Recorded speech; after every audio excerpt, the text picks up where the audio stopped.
ಗದಗ ಜಿಲ್ಲೆಯ ಲಕ್ಷ್ಮೇಶ್ವರದ ಕೃಷಿ ಉತ್ಪನ್ನ ಮಾರುಕಟ್ಟೆಯಲ್ಲಿ ಶನಿವಾರ ಬೆಳ್ಳುಳ್ಳಿ ದರ ಕುಸಿದಿದ್ದರಿಂದ ಆಕ್ರೋಶಗೊಂಡ ರೈತರು ಬೆಳ್ಳುಳ್ಳಿಗಳನ್ನ ರಸ್ತೆಗೆ ಚೆಲ್ಲಿ ಪ್ರತಿಭಟನೆ ನಡೆಸಿದರು. ರೈತರು ತಂದ ಬೆಳ್ಳುಳ್ಳಿ ಬೆಳೆಗೆ ವ್ಯಾಪಾರಸ್ಥರು ಇಲ್ಲದೆ ಇರೋದ್ರಿಂದ ಬೆಲೆ ಸಿಗುತ್ತಿಲ್ಲ, ದಲ್ಲಾಳಿಗಳು ತೆಗೆದುಕೊಳ್ಳಲಿಕ್ಕೆ ಹಿಂದೆ ಮುಂದೆ ನೋಡ್ತಿದ್ದಾರೆ.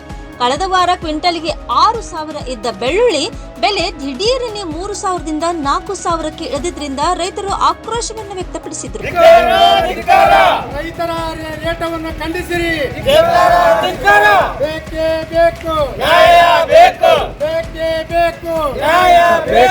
ರೈತರ ಗೋಳಾಟವನ್ನು ಸಂಕಷ್ಟ ಸಾಲದಾರರೇ ಗದಗ, ಹುಬ್ಬಳ್ಳಿ, ಬಾಗಲಕೋಟೆ ಸೇರಿದಂತೆ ಇನ್ನಿತರ ಜಿಲ್ಲೆಗಳಲ್ಲಿ ಇದಕ್ಕೆ ಹೆಚ್ಚಿನ ಬೆಲೆ ನಿಗದಿಪಡಿಸಲಾಗಿದೆ. ಇಲ್ಲಿ ಮಾತ್ರ ಕಡಿಮೆ ದರ ಯಾಕೆ ನಿಗದಿಪಡಿಸಿದ್ದಾರೆ ಎಂದು ರೈತ ಶಿವು ಕಡೆಮನಿ ದೂರಿದ್ರು. ಕಳೆದ ವಾರ ಬೆಳ್ಳುಳ್ಳಿ ದರದ ಬಗ್ಗೆ ಸಮಾಧಾನ ಆಗಿತ್ತು, ಈಗ ಬೆಳ್ಳುಳ್ಳಿ ದರ ಇಳಿಸಲಾಗಿದೆ. ರೈತರಿಗೆ ನ್ಯಾಯ ಒದಗಿಸದಿದ್ದರೆ ಹೋರಾಟಕ್ಕೆ ಮುಂದಾಗುತ್ತೇವೆ ಎಂದು ರೈತರಾದ ಪರಶುರಾಮ ಲಕ್ಕಣ್ಣವರ, ಶ್ರೀನಾಥ್ ಗೊಂದಿ, ಮಂಜುನಾಥ್ ಪೆಟಗೇರಿ, ಬಸವರಾಜ್ ಎಂಗಾಡಿ ಎಚ್ಚರಿಸಿದ್ರು. ವಿಷಯ ತಿಳಿಯುತ್ತಿದ್ದಂತೆ ಎಪಿಎಂಸಿ ಕಾರ್ಯದರ್ಶಿ ರುದ್ರಗೌಡ ಪಾಟೀಲ್ ಸ್ಥಳಕ್ಕೆ ಧಾವಿಸಿ ಮೊದಲು ರೈತರು ತಂದ ಮಾಲನ್ನ ಇಳಿಸಿಕೊಳ್ಳಿರಿ ಎಂದು ದಲ್ಲಾಳಿಗಳಿಗೆ ಸೂಚಿಸಿದ್ರು. ಕೆಲ ಹೊತ್ತು ರೈತ ಮತ್ತು ದಲ್ಲಾಳಿಗಳ ನಡುವೆ ಮಾತಿನ ಚಕಮಕಿ ನಡೆಯಿತು.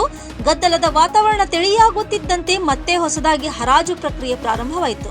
ತಾಲೂಕು ರಾಮಗಿರಿಯ ರೈತರು ಮತ್ತು ಸುತ್ತಮುತ್ತಲ ಹರ್ಲಾಪುರ, ಪಸ್ಪತ್ಯಾಳ ಮತ್ತು ಸುಲ್ತಾನಪುರ, ಕಳಸ, ಗುಡಿಗೇರಿ, ಮಂಡಿಗ್ನಾಳ, ಸಂಸೆ, ಬಸಾಪುರ, ಯಳವತ್ತಿ, ಮಾಡಳ್ಳಿ, ಕೊದನೂರು ಸುತ್ತಮುತ್ತಲ ಬೆಳೆದಂತ ಬೆಳ್ಳುಳ್ಳಿಗೆ ಇವತ್ತ ರೈತರ ಪರಿಸ್ಥಿತಿಯಲ್ಲಿ ಕಣ್ಣೀರನ್ನು ಸೋರಿಸುತ್ತಿದ್ದಾರೆ. ಆದ ಕಾರಣ ನಮ್ಮ ರೈತರ ಬೆಳ್ಳುಳ್ಳಿಯನ್ನು ಯಾರು ಮತ್ತು ವ್ಯಾಪಾರಸ್ಥರು ಖರೀದಾರರು ಹೊಳ್ಳಿ ನೋಡುವಲ್ಲರು. ಆದ ರೈತರು ಈಗ ಈ ಬಜಾರದಲ್ಲಿ ಕಣ್ಣೀರನ್ನು ಸೋರಿಸ್ತಕ್ಕಂಥ ಹುಟ್ಟೂರು ರೈತರು ನಾವೆಲ್ಲರೂ ನಿಂತಿದ್ದೀವಿ. ಈ ಬೆಳ್ಳುಳ್ಳಿಗೆ ರೈತರಿಗೆ ಒಂದು ಸೂಕ್ತವಾದ ತಮ್ಮಲ್ಲಿ ಈ ಪರಿಹಾರವನ್ನು ನೀಡಿಕೊಂಡು ತಾವು ಮನವಿಯನ್ನು ಮಾಡಿಕೊಂಡು ಈ ರೈತರಿಗೆ ನ್ಯಾಯ ಸಿಗಲಿಲ್ಲ ಅಂದರೆ ಇನ್ನು ಮುಂದವಾದ ಉಗ್ರ ಹೋರಾಟವನ್ನು ನಾವು ರೈತರು ಮತ್ತು ಹೆಸರು ಬೆಳೆದಂಥ ನಾಶವಾಗಿ ಮತ್ತು ಬೆಳೆಗಳಿಗೆ ಮಳೆ ಬೆಳೆಗೆ ಎಲ್ಲ ಲುಕ್ಷಣವಾಗಿ ಗೊಬ್ಬರ ಆಗಿದೆ. 500, 100, 500, 1000, 2,000ರಿಂದ ಟೆಂಡರ್ ಆಗ್ತಾ ಇದೆ. ಮಾರ್ಕೆಟ್ನಲ್ಲಿ ಬಂದು ರೈತರು ಆಳ್ಕೊಂತ ನಿಂತಿದ್ದಾರೆ.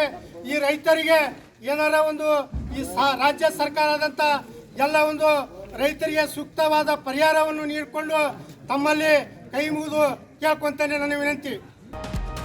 Rise of news, Lakshmeshwar.